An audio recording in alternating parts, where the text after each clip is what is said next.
All right, friends, good morning to you. We've got a lot going.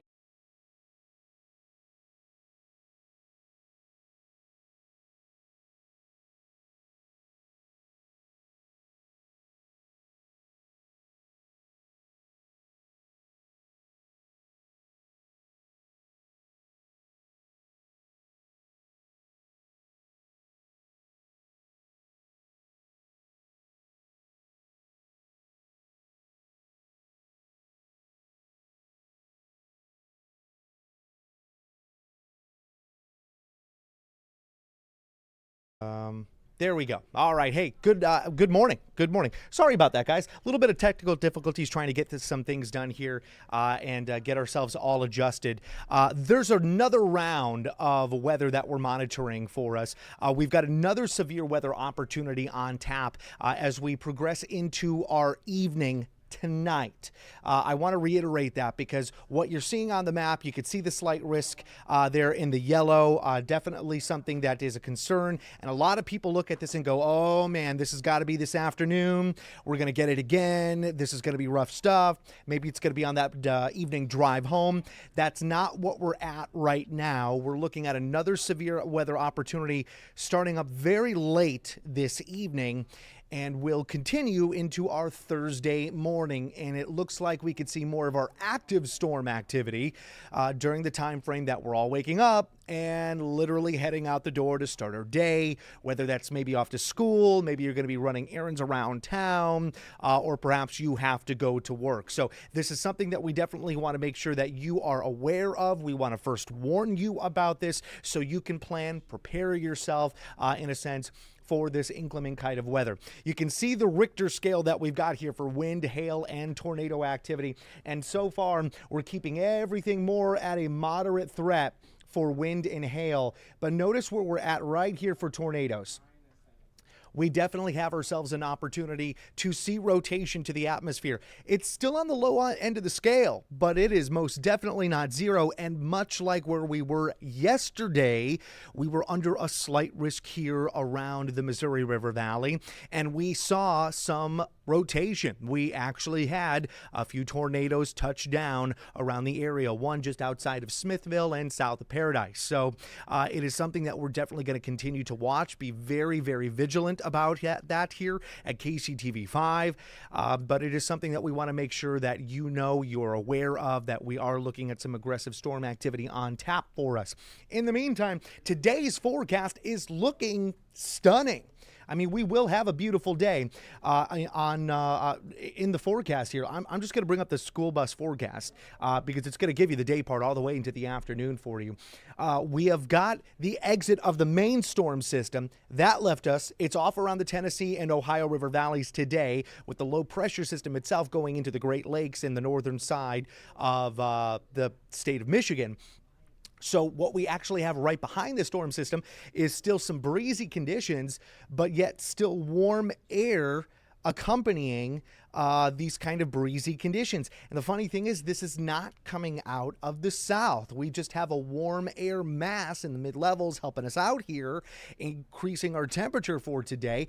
And I've got us coming into t-shirt weather, easily getting into the upper 70s. Most of us will be around 77 to 79 degrees, with a couple of areas further south that will actually get to about 80 degrees. But that paints a serious picture for us in regards to the severe weather opportunity we have late tonight. The warmer we are now, the better opportunity that we're going to have warm air lift, the better opportunity we're going to see more instability to the atmosphere because we're going to start to lift that energy into the atmosphere, and the more likely that we're going to get into more thunderstorms, or in this particular situation, an opportunity for severe storm activity. So it's a big deal that we're monitoring closely for you. I've got a future forecast model for you that I'm going to bring in.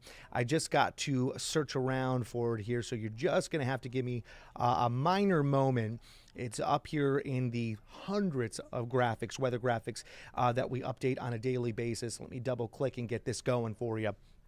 so we can actually see kind of the timing of this. Again, much of the day is stunning weather. Now, we will have some gusty winds. This morning, it's been up to 30 miles per hour. We're going to continue to see some wind into the afternoon. Not as aggressive as this morning, but we could still see an occasional gust at about 20 miles per hour into the late afternoon and early evening. It's still a great day to be outdoors, to be very honest with you.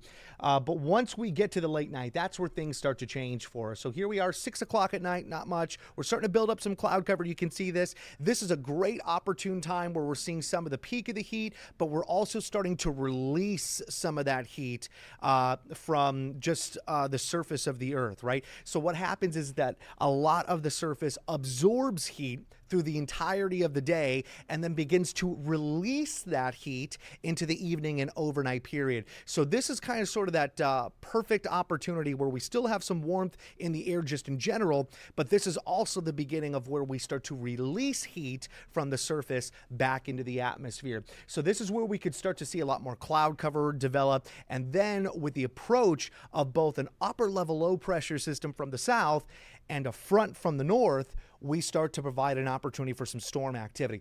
The storm threat that we see here around maybe Kansas City, Olathe, that's actually dealt with a bit of that upper level low that's further south. We're going to see a little bit of what we call convergence, meaning that two systems are converging together and providing an opportune area for storm development. So that's what we've got going on here.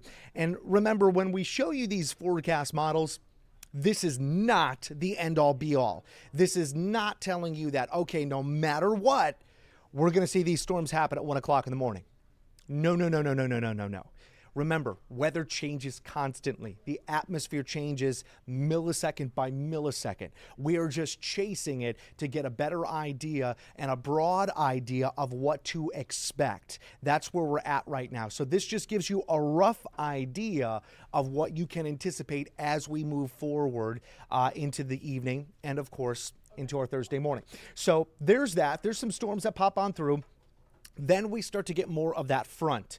And the front is coming into the north. You could see that maybe around Holt County, Nodway County, around Maryville. You can see powerful storms with those colorations of dark reds, yellows, and oranges. That's all indicative of getting into higher cloud tops, more rainfall amounts, which usually entails us getting into an opportunity for strong storms. This could be where we see some severe weather, right? This continues on. This is 5 a.m. Let's go to 6 a.m., right? Let's go to like 6:30. That's about 6:30 for you. This is the time that the kids are ready to head out the door. They're going to meet the school bus. Maybe you're getting ready to head out the door. You're going to head off to work. This is where we're at with this particular frontal boundary. You can see the shower and storm activity, the line of it coming through. But much more aggressively, you can see that up further north, right? Off around Bethany, off around Cameron, right? And then we continue on to the mid-morning. Maybe finally the kids are getting to school, right? It's 8 a.m. They're just getting off the bus, heading off into the school building. And you can see how we get into some powerful kind of storm opportunities around maybe the eastern side of the metro and the loop, moving all the way up to Livingston County, off around Chillicothe.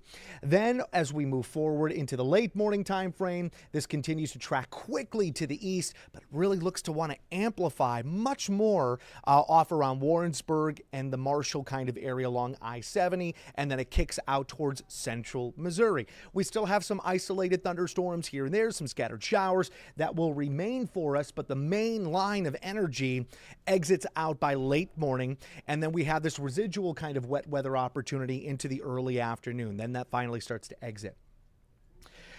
Now, I want to talk about this in regards to taking this model data that we show you on a daily basis with a grain of salt, all right? Again, I've reiterated this a million times. This is not the end-all, be-all forecast that's going to show you exactly where and when the storms are going to pop. And this is the reason why. Remember, we're looking at these colors. Look at these dark reds off around Marshall, Livingston County, Chillicothe, right, as we go backwards in time. Look at 7 o'clock in the morning Thursday. We've got these storms that track all the way up towards Cameron and Bethany, right, up into Mercer and Grundy counties. That does not line up necessarily with our severe weather prediction model, which shows us a slight risk for severe weather, much more concentrated to the metro and our southern counties with a marginal threat for severe weather towards our northern counties. So you can see here that, listen, this is still something that we're trying to hone in on. It gives us a rough idea of maybe the intensity of these storms, a very rough idea on kind of the timing of these storms, but not necessarily a good indication of those two things. And furthermore, where they could actually pop up, right? So this is definitely something that we're going to continue to track. What we do have confidence in is that we do have a good opportunity for severe weather to occur within the viewing area. This does include the metro. This does include kind of a sweet spot around the metro here along I-70. So we want to be aware of this. We want you to get ready for it, be prepared for those higher winds. We want you to be prepared for more rain, maybe lightning, damaging wind and hail. That's going to be a concern. Remember, we did have a tornado touchdown yesterday off near around the Smithville area, just south of Paradise. But we saw countless storm reports of trees and branches coming down from just the wind alone on the entrance of the front itself, because we saw wind advisories with gusts up to 50, 60 miles an hour. So I think this is going to be something we've got to watch out for yet again. Maybe your tree or the branches of your tree in your front yard, your backyard, withstood that storm not 12 hours ago. Well, now we've got another opportunity for these powerful winds to occur again. And maybe that tree isn't going to do so well this time because it's just too soon. It hasn't had enough time to kind of recuperate itself and get taut for the opportunity for another wind event. So this is something that we've got to be ready for just overall, right? So yes, this is a perfect example of where, we're not quite honed in right off the bat of where you're going to see and when you're going to see those storms. And that particular forecast model that we showed you, the storms didn't pop up until midnight, maybe 1 o'clock in the morning, right? Let's pop that back in, right? There it is, 1 a.m. But again, this is not necessarily true to where we are with the severe weather threat, right? So what I want to do is open up a window for us to be ready. I want you to be alert to the severe weather potential as early as 9:30, 10 o'clock tonight. It may not happen at 10 o'clock at night. It may not happen until 1 a.m. But we have seen time and time again that some of these storms can pop up earlier than what was predicted for them to roll through in our forecast data.